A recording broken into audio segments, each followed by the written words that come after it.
والصلاة والسلام على من لا نبي بعده أما بعد فأعوذ بالله من الشيطان الرجيم بسم الله الرحمن الرحيم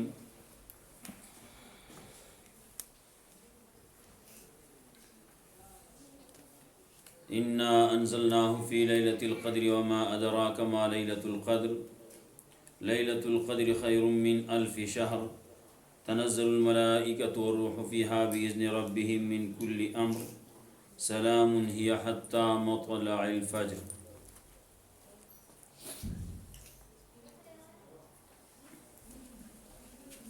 دا ټول ناول هو چاچی قرآن کریم اختتام ته رسول له په ویلو سره یا په اوریدو سره نو الله رب العزت ته هغې ته مبارک کي د هغې مشرانو ته او الله رب العزت ته دا په خپل در کې قبول کي. میاش د رمضان و خلک خبرې کوي آخري سړسوکی دي 15مه روز تراوی وشوې نو خوش قسمت خلق و خلق چې هغې قرآن کریم پکې تلاوتونه کړلي ویلي دي قرآن کریم یې ویلی دی څو پیرې ختمونه کړلي تراو کې خلکو ختمونه وکړو خوش قسمته خلق دي. الله رب العزت ته موږ ته هم دا نصیب کی الله دې دا خوش قسمتی موږ ته زمونږ کشرانو ته نصیب کی. رمضان میاشت و اولنۍ 10 ورځې د رحمت وې او ورپسې 10 ورځې د مغفرت وې او ورپسې کمې چې روانې دي آخرنۍ دا 10 ورځې دا د اور نه د ازادېدو دي. الله رب العزت خپل رحمتونه کوي په دې خلکو باندې او د الله رب العزت د رحمتونو دپاره وایي چې چا ویلي بها نه مې د حد بها نه مې د حد بهانه غواړي او قیمت نه غواړي.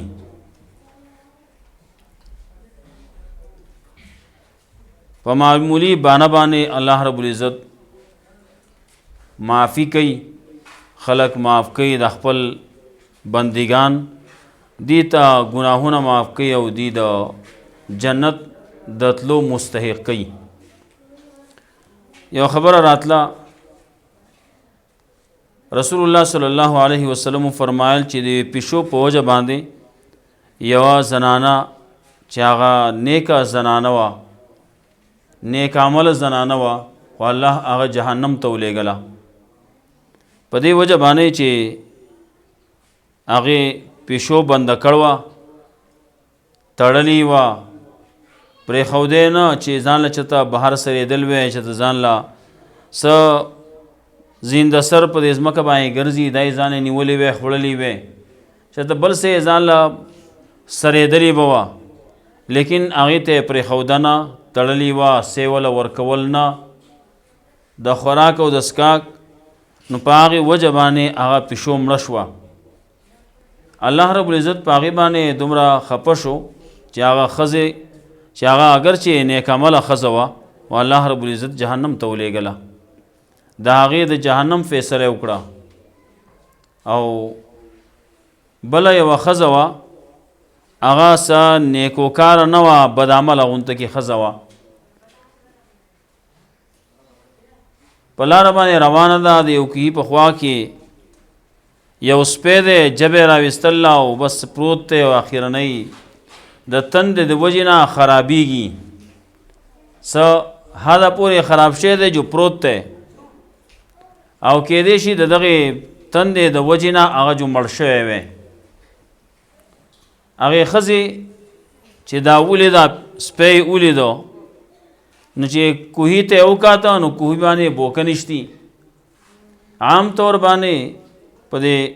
شړو کې چې کوم کوهي په هغې باندې بوکه به نه وه ولې بعضې وخت کې خلک داسې چې بوکه ته پرېږدي نه، نو کله چې دا مسافر په دې طرف باندې ځي نو هر یو قافلې والو سره به ځان له خپله رسۍ او بوکه به ورسره وه. د یوسف علیه السلام واقعه کې هم الله رب العزت د هغې قافلې والو تذکره کوي چې فارسلوا واردهم فادلی دلوه، خپل مشکي ولیږه، مشک ډکوونکی، مشکې اوبه راوړونکی، د اوبو انتظام کوونکی هغه ولیږه. فارسلوا وارده فادلی دلوه، نو هغه خپله بوکه کوهي ته ورزوړنده کړه. چې کله کوهي ته یې بوکه زوړنده کړه نو یوسف علیه السلام په بوکه پورې اونخته. کله چې هغه د راوخېجو نو هغه نوره د یوسف علیه السلام واقع ده. وقال یا بشرا هذا غلام، وایي زما لپاره خوشحالي ده، دا خو هلک دی. واسروه بضاعه، او بیا یې پټ کو، مال د تجارت یې وګڼه، او بیا یې بوتو، او بیا یې په پیسو باندې څه لږو پیسو باندې خرڅ کو. نو هلته کې دا خبره مې دا کوله چې بوکه هلته کې کوهي باندې نه وه. نو ښځې چې وکتل بوکه نشتي، رسۍ نشتي، نو خپلې دوپټې نه، خپل څادر نه هغې نه رسۍ جوړه کړه، او خپله پڼهه یا موزه هغې پورې غوټه کړه، او په هغې کته اوبو ته اویزانه کړه، او په اوبې پکې راوخېجولې، او هغې سپي باندې اوبه اسکولې، سپي ته یې په خوله کې اوبه واچولې. نو هلته کې هغه د سپي هغه تنده په هغې باندې ختمه شوه، سپی بیا راپاسېدو. نو د سپي سره یې ښه وکړو، نو الله رب العزت هغه بدعمله ښځه هغه الله معاف کړه، ویې بخله، او د هغې دپاره د جنت فیصله وکړه. موږ ته یو درس او یو سبق په دې کې دا میلاویږي چې یو سړی د دغسې ځناورو سره پیشو دی او که هغه سپی دی، د داسې ځناورو سره یو سړی ښه کوي، د هغې باندې د رحم معامله کوي، نو الله رب العزت د ده سره د رحم معامله کوي. څوک چې هغې سره بد کوي نو الله رب العزت بیا دله د هغې سزا ورکوي. نو چې کله یو سړی د انسان سره ښه کوي، انسان دی، رسول الله صلی الله علیه وسلم فرمایل د انسان کې بیا مسلمان دی، انسانیت والا هم، انسان د انسان هغه هم یو قسم رور دی، انسانی رور دی، انسانی همدردي د هغه سره پکار ده. او بیا چې کله مسلمانی، نو رسول الله صلی الله علیه وسلم فرمایلی چې المسلم اخو المسلم، مسلمان د مسلمان رور دی. بیا دام فرمایلی چې المؤمن کجسد واحد، دا ټول څومره مسلمانان چې دا په شان د یو بدن دي. ان اشتکا عینه اشتکا کلو و ان اشتکا راسو اشتکا کلو، که د په سر باندې تکلیف دی جو ټول بدن بیا آرامه دی، که په سترګه باندې تکلیف دی جو ټول بدن بیا آرامه دی. مطلب دا چې یو مسلمان باندې تکلیفي، نو هغه به په دې بل مسلمان باندې چې هغه ته پته لګي، نو هغه به دا تکلیف خپل تکلیف ګڼي، د هغې د لرې کولو د ختمولو کوشش به کوي. دا نه چې زمونږ بعضې خلک هغه وایي نه ښه لته وله ورکړه چې اخوا ته منځ ته پکې ورسي. نه نه، د حیواناتو سره هم ښه کول او د انسانانو سره هم ښه کول. حیواناتو باره کې هم رسول الله صلی الله علیه وسلم فرمایلی لا تجعلوا ظهور البهائم المنابر، د دې څاروو شاګانې ځان لا منبرونه مه جوړوئ، چې تاسو د دې ساروي په شا باندې ولاړ یې ناست یې پې او د دې منبر جوړ کړلی خوځې تی نه لرې کېږي تی نه دې باندې د دې نه منبر مه جوړوئ چې تاسو هر وخت کې په دې باندې ناست یې که بیان کوې چې هم په دې باندې تقریر کې هم په دې باندې دی او آرام ته پرېږدې نه لږ کوز چتې لږ آرام ته پرېږدې لږ آرام وکړي.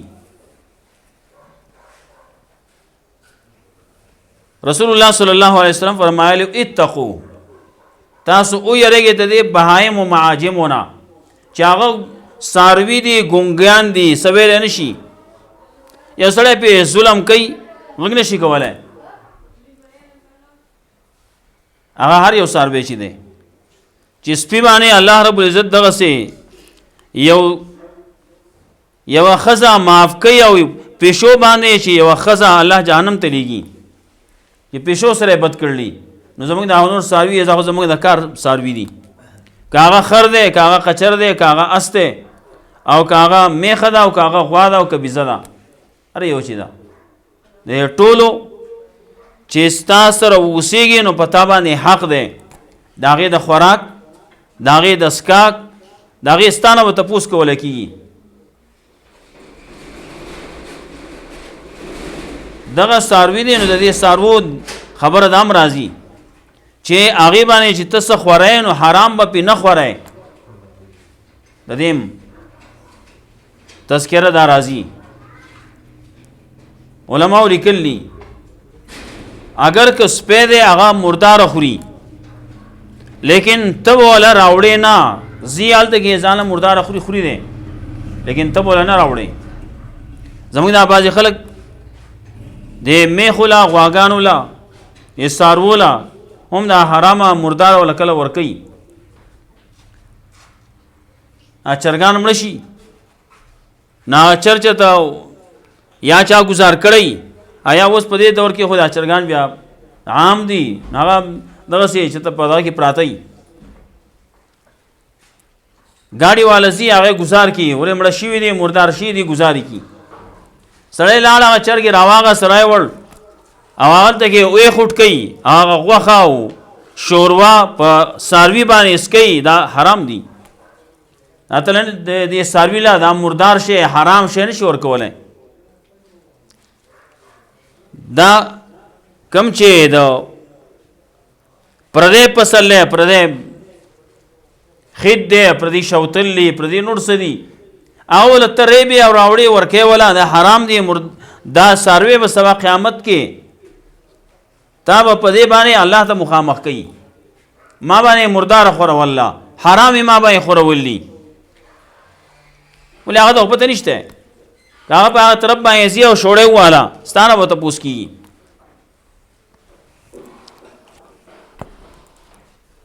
نو څاروو باره کې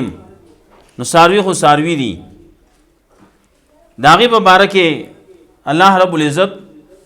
د رسول الله صلی الله علیه وسلم په ذریعه باندې موږ ته کومې خبرې چې را رسولي نو هغه ټولې د رحم دلۍ دي. نو چې یو سړی د مسلمان سره رحم دلي کوي نو د هغې به څومره اجر و ثواب الله ورکوي. فرمایلی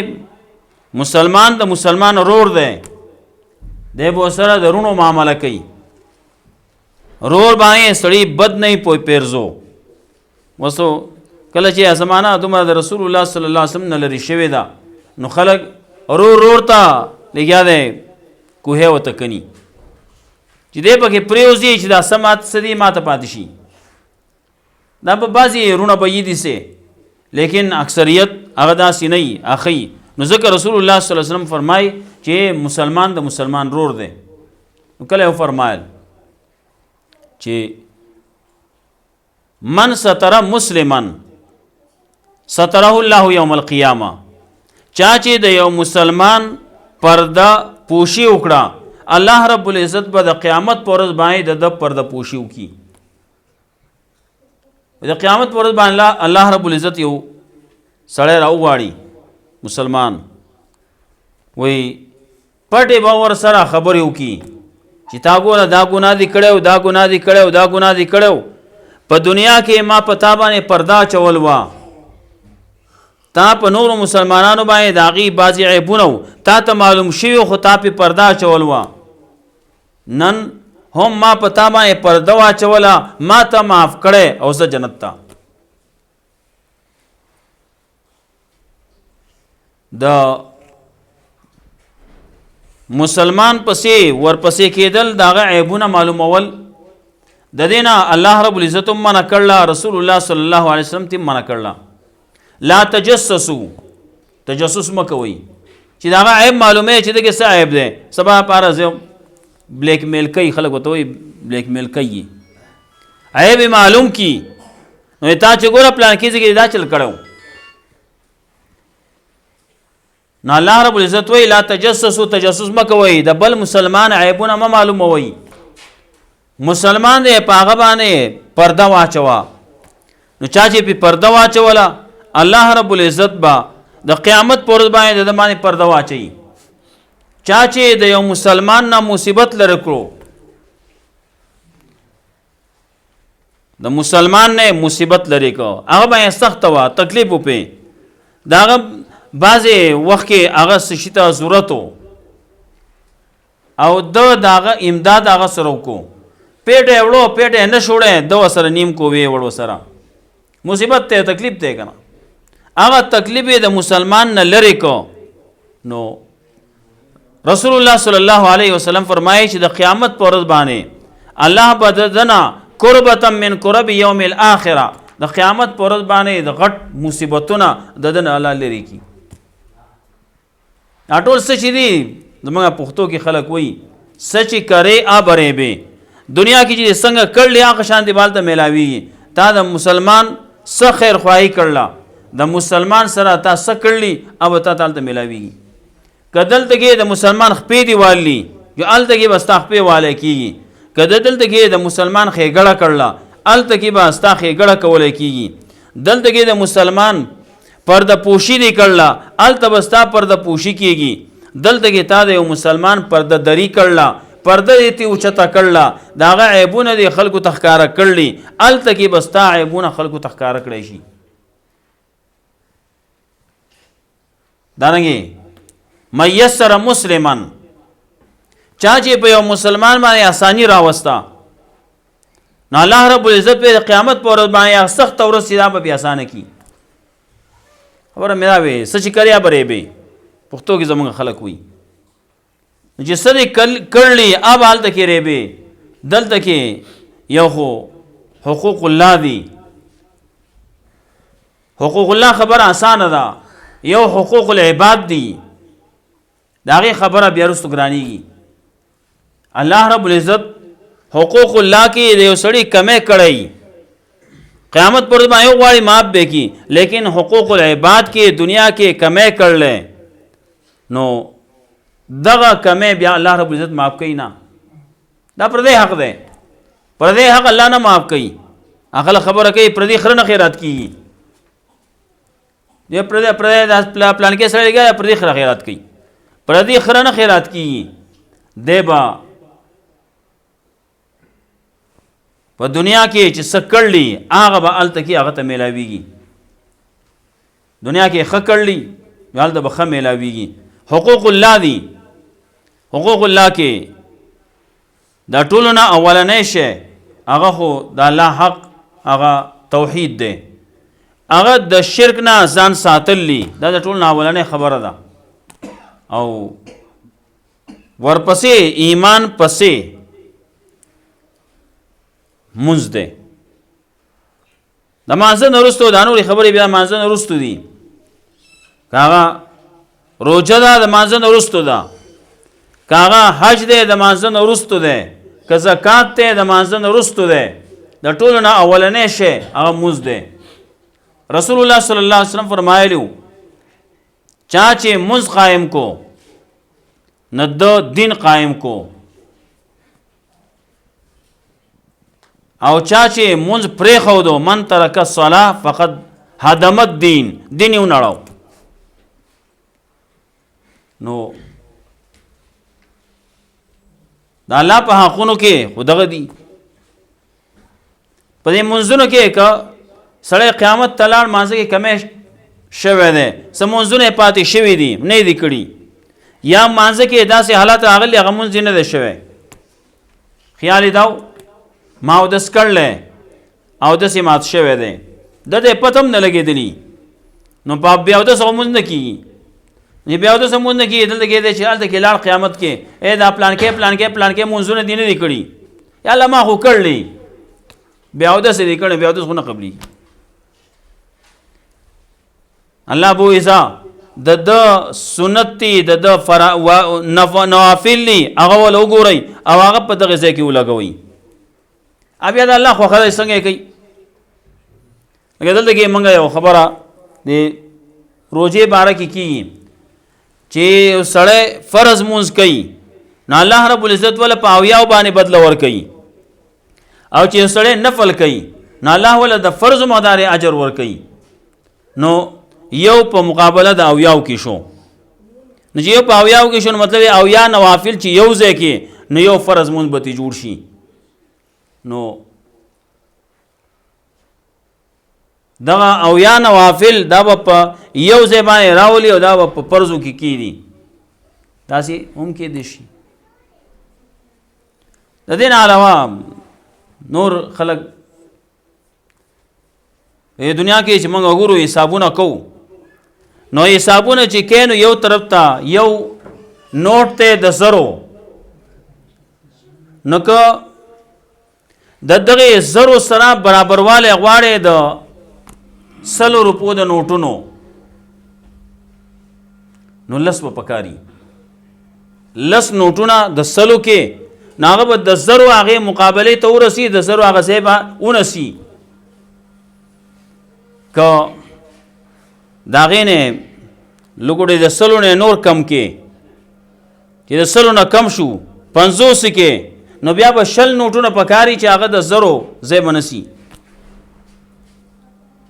او کدا ته نور کته کې د 100 کې د 100 کې نو چې د 100 کې نو بیا به 100 نوټونه پکاري او چې 100 کې نو بیا به 50 نوټونه پکاري نو بیا به د هغه زین نسی نوافل دي نو نوافل د فرض زې چې نسی نو او یا نوافل به پکاري چې دا غزه ونسی دا یو تخمینه ده یو اندازه ده الله رب العزت څنګه کوي هغه غفور الرحیم دی کې دې شي د قصیو کی چې ځا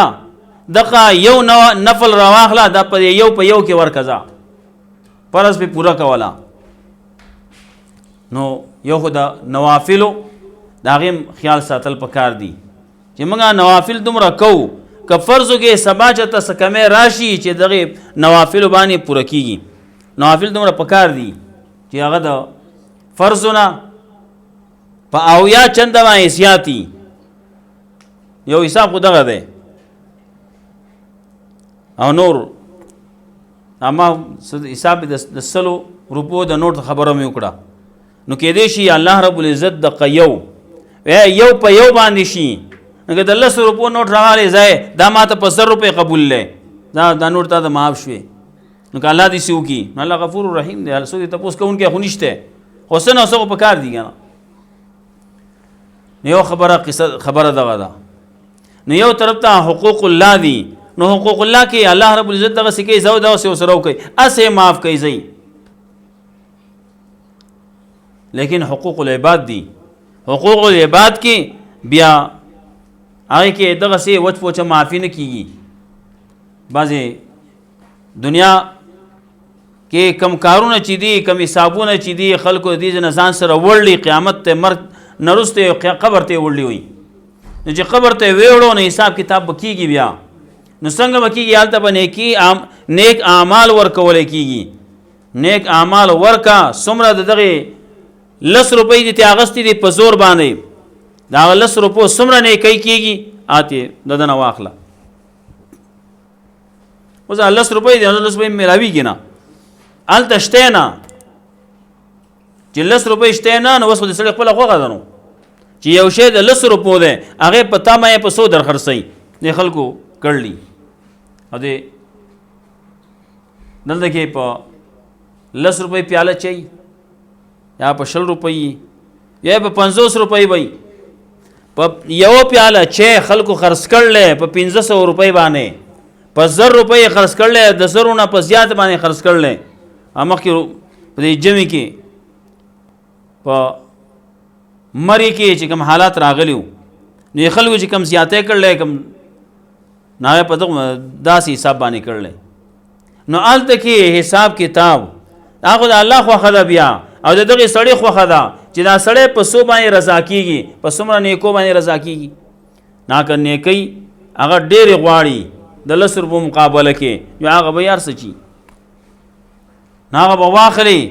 ویزا د 10 روپۍ تا ته معاف شي ګناه نیکی هغه له ورکړې د 10 روپو نیکی یې ورکړې هغه 10 روپۍ معاف کړې حقوق العباد دي دغسې د بندگانو حقونه الله رب العزت نه معاف کوي سو پورې چې هغه په خپل باندې معاف کړي نه وي خپل معاف کی صحیح ده کنه نه دغه نیکی به ورکول کیږي نو حقوق العباد کې د الله رب العزت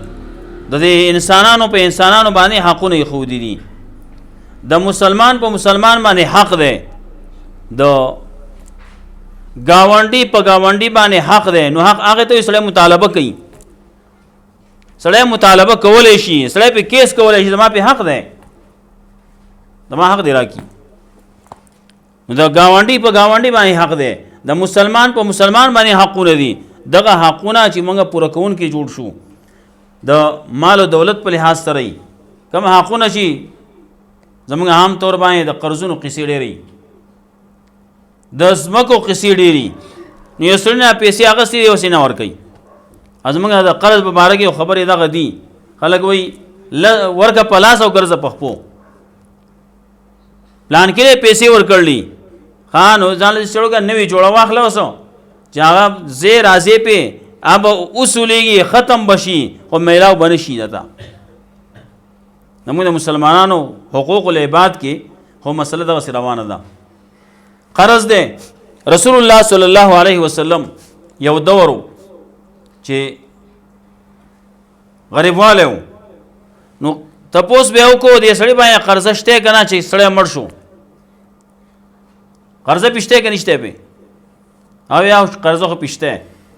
ویسه پر خو دي کنه ویسه خو پر خو دیم نه دي ویسوک به سیمواري والی سوک سیمواري اغستون کې نو رسول الله صلی الله علیه وسلم د خلقو ته د حیثیت خودو د پاره فرمایل چې تاسو پوښه او تاسو جاړې او تاسو د خپل مړی جنازه په خپل باندې کوي زه د قرضدار سړي جنازه نه کوم صحابو چې وکتل پیغمبر صلی الله علیه وسلم مو جنازه مون نه کوي سړی باندې جنازه نه کوي نه دې اسره رامخ جو یا رسول الله دته چې څومره قرض دا هغه سما په سیمه سبه ورکوم رسول الله صلی الله علیه وسلم بیا مخ کې شو جنازه به وکړه کله بداسیو کله چې فتوحات شو کله چې غنیمتونه راتلبا کله چې د خیبر نه به مال راته نو رسول الله صلی الله علیه وسلم با کله داسیو فرمایل واګه قرض پښته کې نشته به بیا وشته په سه پر خو دي کنه وینښت نه دي پر خو دي وېزا د قرض به زور کم مال راضی هغه نه بعد د بیت المال نه بعد هغه قرضه د ادا کړی شي بیا به مخ کې شو جنازي مونږ به وکړو دا د رسول الله صلی الله علیه وسلم یو شفقتو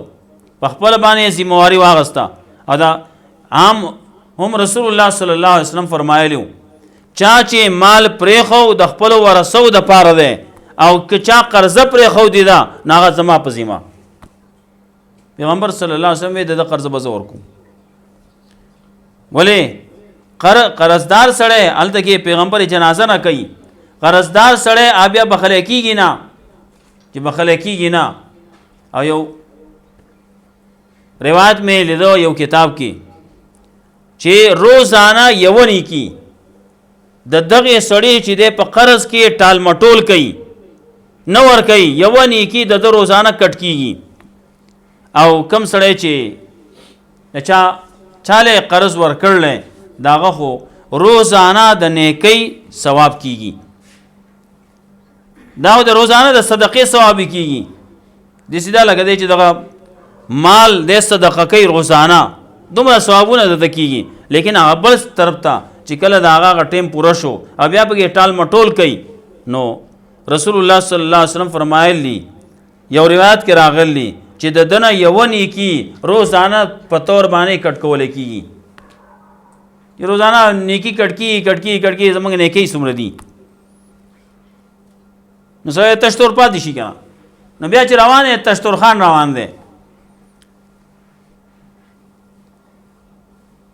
نو قرض دا د ګناهونو یو پیټه دی چې سړی ځان دپاره وړي ځان دپاره اغستی دی او یو حدیث کې راتله رسول الله صلی الله علیه وسلم فرمایل یو سړی د مال دولت سره شته او بیا هم قرض نه ورکوي مطل الغنی ظلم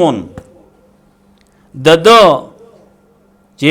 وسې کېږي او نه ورکوي نو د ده دا ټال مټول کول دا ظلم دی او بل ځای فرمایل الظلم ظلمات یوم القیامه ظلم به د تیرو په شکل کې د قیامت په ورځ باندې د تیرو په شکل باندې چې تیریږي نو په تیرو کې سړی سي کندې نه برغړي که نه کندې ته به تاویږي نو زمونږ چې څومره د بندګانو حقونه دي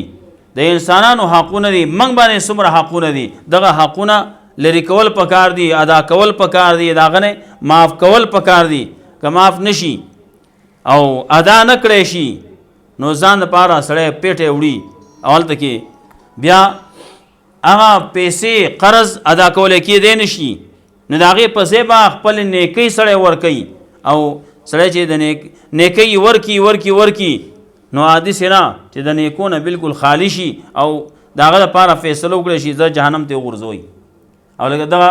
خبره رسول الله صلی الله علیه وسلم فرمایل وه د مفلس په باره کې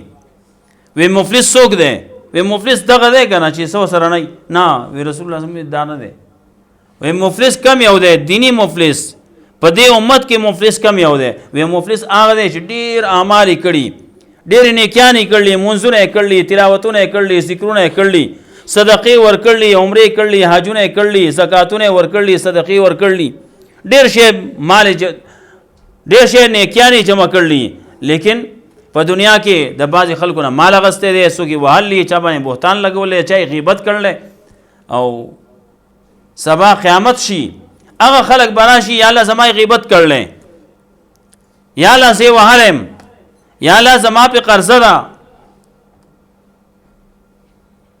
ما ته یې کنزل کړی و ما باندې بهتان لګولی و نو هلته کې دغه کسان به ولاړي او الله به وایي ځه دا اوس رضا کا دغه خپلو نیکو اعمالو نه به اخلي او هغه خلکو له به ورکوي هغه به رضا کوي هغه رضا شو کسان پکې آخر کې بیا پاتې شو یا الله موږ ته خو څه میلاو نه شو نیکۍ نو ختمې شوې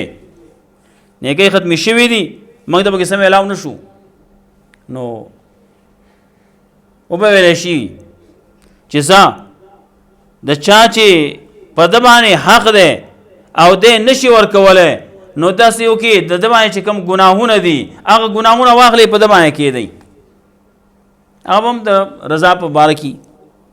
هغه پې رضا کي یا دا دومره ګناهونه ما نه لرې کوي دله ورکوي جو بس به رضا شم د خپل حق به نه غواړم